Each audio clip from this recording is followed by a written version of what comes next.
या देवी सर्वभूतेषु मां शक्तिरूपेण संस्थिता नमस्तस्यै नमस्तस्यै नमस्तस्यै नमो नमः। नमस्कार दोस्तों, आपके अपने चैनल प्योरिटी ऑफ लाइफ में मैं नीलम शुक्ला आपका बहुत बहुत स्वागत करती हूँ। दोस्तों, नवरात्रि के 9 दिन माँ भगवती दुर्गा को समर्पित होते हैं और नवरात्रि के इन 9 दिनों में जो भी भक्त अपने मन की किसी भी कामना के लिए माँ दुर्गा की आराधना करते हैं, सच्चे मन से माँ दुर्गा से प्रार्थना करते हैं, माँ के मंत्रों का जप करते हैं, उनके मन की समस्त मनोकामनाएं अवश्य ही माँ भगवती दुर्गा पूर्ण करती हैं।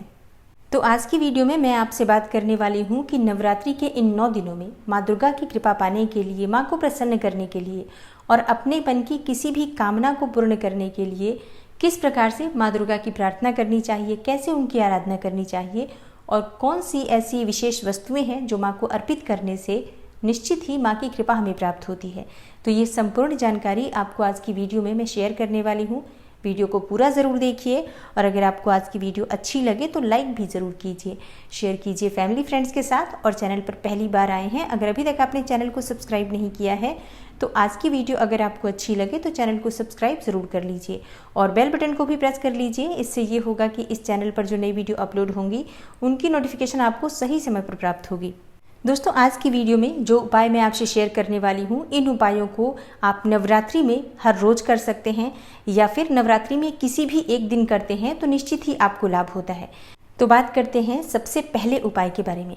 देखिए, अगर आपके जीवन में किसी भी प्रकार से धन का अभाव है, आर्थिक रूप से आप बहुत तंगी में हैं, नौकरी में, व्यापार में हर तरफ से समस्याएं आ रही हैं, कर्ज से घिरे हुए हैं, धन का संचय नहीं हो पाता है या धन अगर घर में आता है तो व्यर्थ के कार्यों में खर्च हो जाता है, तो ऐसे में धन संचय के लिए और धन आगमन के लिए आप इस उपाय को कीजिए। आपको क्या करना है, आपको पान का एक पत्ता लेना है, उस पत्ते पर आपको एक सुपारी रखनी है और एक सिक्का रख सकते हैं आप, चाहे तो 1 रुपये का, 5 रुपये का, 10 रुपये का, जो भी सिक्का आपके पास उपलब्ध हो उस पान के पत्ते पर रख दीजिए। एक सुपारी, एक सिक्का और एक गुलाब का पुष्प आपको उस पान के पत्ते पर रखना है और माँ दुर्गा को आप अर्पित करें। जब आप पूजा कर रहे हैं, पूजा करते समय आप माँ दुर्गा को ये पान का पत्ता अर्पित करें। ऐसा आप पूरी नवरात्रि करें, मतलब नवरात्रि के 9 दिन पूरे आपको ये उपाय करने हैं। हर रोज आपको पान के पत्ते पर सुपारी, सिक्का और एक गुलाब का पुष्प रखकर अर्पित करना है और माँ से अपनी आर्थिक तंगी को दूर करने के लिए प्रार्थना करनी है। नवरात्रि के 9वें दिन आप जो पान के पत्ते हैं वो तो विसर्जित हो जाएंगे, पुष्प भी विसर्जित हो जाएंगे, लेकिन जो सिक्का है और सुपारी है इसे आप एक लाल कपड़े में बांधकर अपने धन रखने के स्थान पर रखते हैं, तो इससे आपके घर में हमेशा धन का संचय होता है, कभी भी धन का अभाव नहीं होता है। और हाँ, आप जो सिक्का और सुपारी रख रहे हैं इसमें थोड़े से गुलाब के पुष्प भी अवश्य रख लीजिए। तो ये आर्थिक तंगी दूर करने का, कर्ज से मुक्ति पाने का और व्यापार में, नौकरी में तरक्की पाने का बहुत ही श्रेष्ठ उपाय है। अगला जो उपाय है, आपको घर की नकारात्मक ऊर्जा दूर करने के लिए करना है।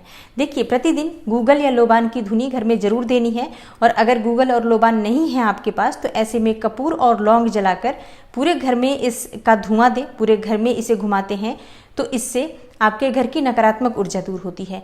जब आप धुआं दिखा रहे हो, कपूर, लौंग या गूगल लोबान जो भी जलाकर आप जो धुनी दे रहे हैं, उस समय ओम जयंती मंगला काली भद्रकाली कपालिनी दुर्गा क्षमा शिवा धात्री स्वाहा स्वधा नमोस्तुते इस मंत्र का जप करते रहें।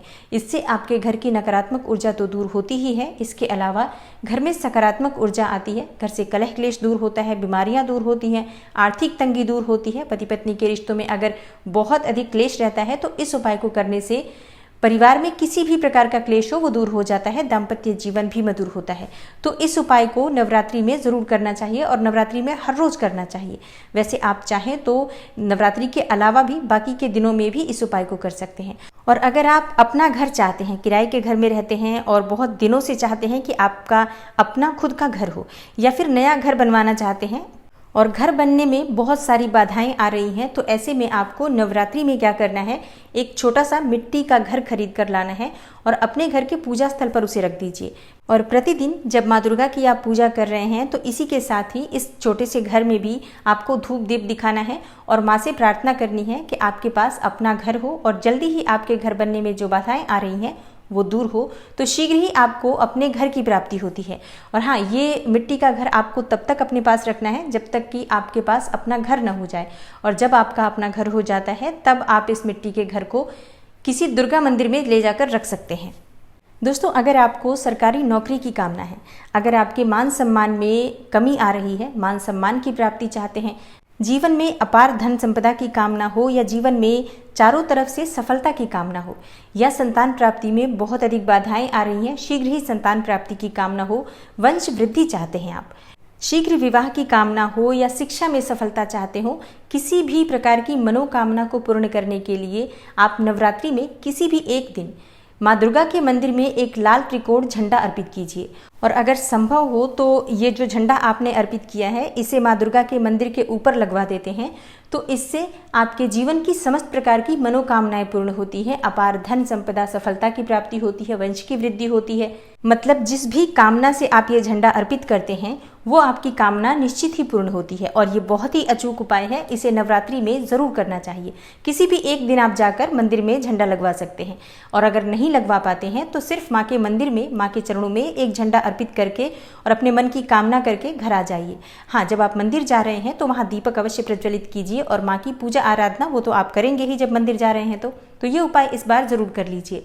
और अगला जो उपाय है, विवाह में बाधा आ रही है उसे दूर करने के लिए, मन चाहा जीवन साथी चाहते हैं तो अपनी कामना को पूर्ण करने के लिए, या फिर शीघ्र विवाह की कामना को पूर्ण करने के लिए माँ दुर्गा के मंदिर में आपको लौंग की माला अर्पित करनी है। तो इसके लिए आपको चाहिए 21 जोड़े लौंग। मतलब आप एक लाल रंग का या पीले रंग का धागा ले लीजिए और 2 लौंग एक साथ करके गांठ बनाकर एक जगह बांधते चले जाइए। इस प्रकार से 21 जगह आपको लौंग बांधनी है, तो 21 जोड़ी हो जाएगी। मतलब आपको चाहिए 42 लौंग, और फूल वाली लौंग होनी चाहिए, इस बात का ध्यान रखें।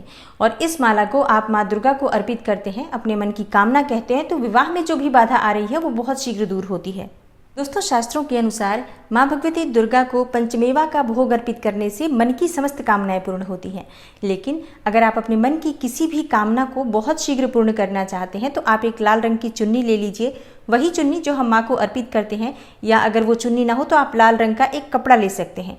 और इस चुन्नी में आपको 5 प्रकार के सूखे मेवे बांधने हैं और माँ दुर्गा को अर्पित करना है। अपने मन की कामना करते हुए प्रतिदिन आपको ये पंचमेवे का भोग माँ को अर्पित करना है। और जब आपकी पूजा पूर्ण हो जाती है तो उसके बाद प्रसाद स्वरूप ये पंचमेवा आप स्वयं ग्रहण करेंगे। इस प्रसाद को आप किसी को भी वितरित नहीं करेंगे। ऐसा अगर आप नवरात्रि में पूरे 9 दिन करते हैं तो निश्चित ही आप जिस भी कामना से ये उपाय करते हैं वो आपकी कामना अवश्य ही पूर्ण होती है। दोस्तों, अगर नवरात्रि में माँ दुर्गा को सुहाग की सामग्री अर्पित की जाती है तो इससे दाम्पत्य जीवन में आ रही परेशानियां दूर होती हैं और अखंड सौभाग्य की प्राप्ति होती है। दाम्पत्य जीवन में बहुत अधिक परेशानियां आ रही हैं, बहुत अधिक कलह क्लेश रहता है, तो नवरात्रि में किसी भी दिन माँ दुर्गा को गुलाब का इत्र अर्पित करें और माँ से प्रार्थना करें कि आपके दाम्पत्य जीवन में जो भी परेशानियां हैं वो दूर हों, पति पत्नी के रिश्ते मधुर हों। इसके लिए माँ भगवती दुर्गा से प्रार्थना करें। और नवरात्रि पूर्ण होने के बाद मतलब 9वीं तिथि को आप ये इत्र माँ भगवती दुर्गा के चरणों से उठाकर प्रसाद स्वरूप स्वयं इसका प्रयोग कर सकते हैं। और अगर आपने माँ को सुहाग की सामग्री अर्पित की है तो इसका भी प्रयोग माँ का प्रसाद मानकर आप स्वयं कर सकते हैं। इससे भी आपके सौभाग्य में वृद्धि होती है। संतान प्राप्ति की कामना जिस भी दंपत्ति को है उन्हें माँ दुर्गा के 5वें स्वरूप माँ स्कंद माता की आराधना करनी चाहिए। पूरे नवरात्रि आपको माँ स्कंद माता की पूजा आराधना करनी चाहिए और हर रोज माँ दुर्गा के सामने एक पान का पत्ता अर्पित करना चाहिए। माँ दुर्गा के पास अगर आप पान का पत्ता, जो कि बिल्कुल भी खंडित न हो, साबुत पान का पत्ता अर्पित करके और अपने मन की कामना कहते हैं तो निश्चित ही आपके संतान प्राप्ति में जो बाधा है वो दूर होती है।